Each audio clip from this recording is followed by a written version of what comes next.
Last night, though, some big news to talk about. The 2020 race clearly heating up after the second night of Democratic debates took place in Florida, with the spotlight staying on health care and China. This is coming after Congressman Tim Ryan said China was the biggest threat to the United States during the first night, and that theme certainly continued on night two. Take a listen. China, without a question, they're wiping us around the world economically. In China, I think the president's been right to push back on China, but has done it in completely the wrong way. We should mobilize the entire rest of the world, who all have a shared interest in pushing back on China's mercantilist trade policies, and I think we can do that. The tariffs and the trade war are just punishing businesses and producers and workers on both sides. So we need to crack down on Chinese malfeasance in the trade relationship, but the tariffs and the trade war are the wrong way to go. Technology for the perfection of dictatorship. But their fundamental economic model isn't going to change because of some tariffs. The biggest thing we've got to do is invest in our own domestic competitiveness. All right, so there you go. I mean, as I said, the theme is clearly present there about China. It continued on the stage last night. And I want to bring in Brewer Group CEO and former NFL player Jack Brewer to the set as well. Jack, thank you so much for joining us. Yeah, great to be here.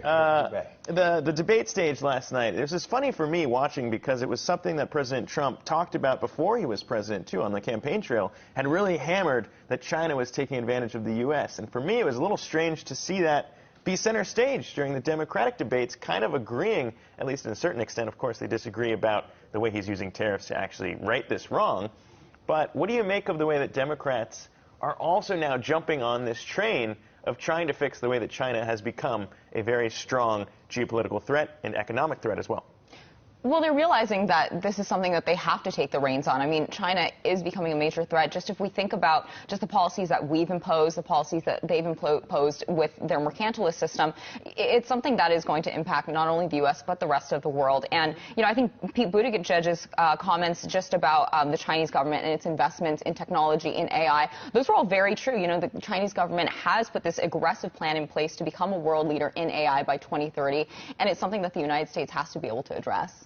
Definitely. It's scary. You know, I watched part of the debate, and you heard a lot of people on the stage telling voters exactly what they want to hear. They're not making any tough decisions. And when you talk about China trade, you know, this is a very serious issue because you got to understand, for the last 20 years, 25 years, China has been going over to emerging markets like Africa and India and other places and literally building the infrastructures of these governments using their technology. Yeah. So we talk about Huawei. You got to understand, Huawei is the actual wiring that's going into a lot of the embassies and government buildings of all kind of nations around the world. And so, you know, this is very serious when you start talking about our intellectual property, just being able to have access to so much crucial information.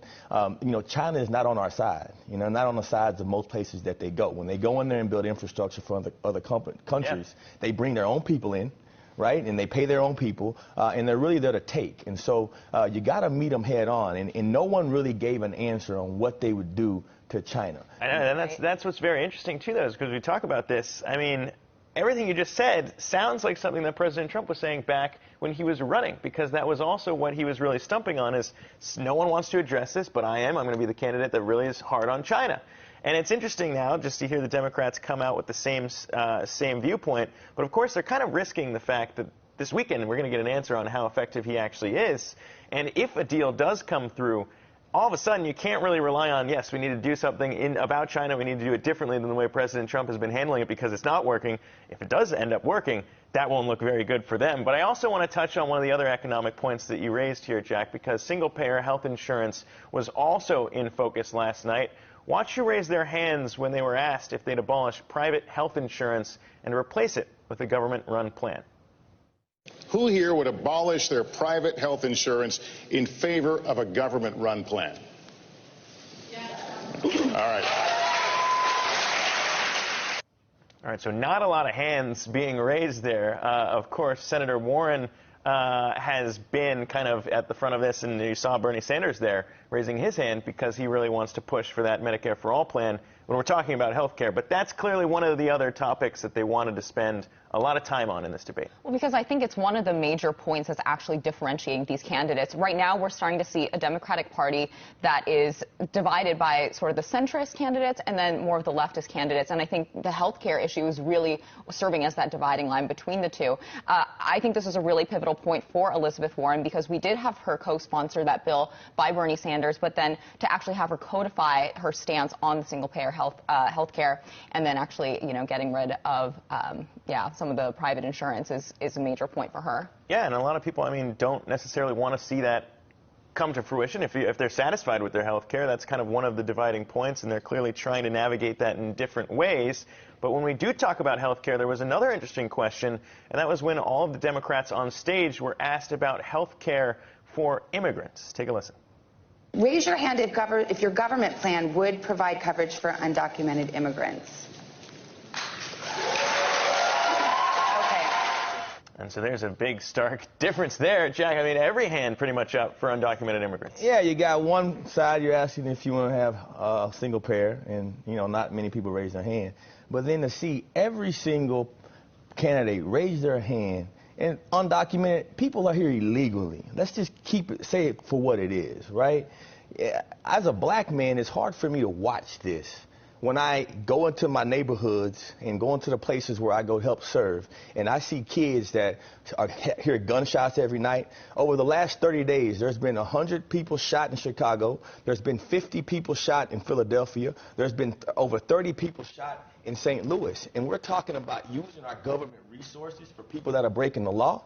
You talk about separating kids. Every time you arrest a black man for having a bag of weed in his pocket, you separate him from his kids, and you mark his record down. And so at some point, we got to take care of the citizens that are here, that are paid taxes, particularly the former slave population. We have a population in our country of former slaves that are still the sickest, they're the poorest, and they're the most uneducated people in America. And we need to start giving them some attention first. Mm-hmm. No, that's it was a big discussion on our show yesterday when we were talking about that as well. The reparation payments also being discussed right now. That was one of the things. But on stage, this was another key point. If we're talking about healthcare, we're talking about the economy, but also the way that it's not working for everybody. And it was interesting to see all of those hands in the air to talk about people who actually aren't going to be at the ballot box, illegal immigrants. So it was definitely different than what we saw on night one. Yeah, but you got to remember why, right? Ask yourself the why. And when you're looking at these politicians, you got to follow the money, right? They want to push these policies so that they can increase the voting population, so that they can get more votes, man. That's all that this is about. It comes down to the money. The same reason why you see 30 people on the stage is because they can go out, raise millions of dollars in these PACs. Yeah. Once they lose the election, they don't have to give the money back. Think about it. Very pessimistic view. You don't think it's about improving the overall. 40 people up on the stage, you're telling me that you're a party, you can't sit around the table and pick the best 10? Yeah. If you really want to improve the country, if that's your goal? Yeah. Right? 40 people is too much. I don't know. I think their motives are twisted, and I don't think they're really standing for the American people. Well, it was interesting to hear, at least from Kamala Harris, the way that she had said, well, people are tuning in. They don't want to see a food fight. This is one of the big points of the night. They don't want to see a food fight. They want to hear how we're going to put food on their table. That stood out to me because it was kind of frightening to think if people are tuning in to figure out how the government is going to put food on their table, that's a little dangerous because, it should be, hopefully, the government's helping people put food on their own table, but we'll see.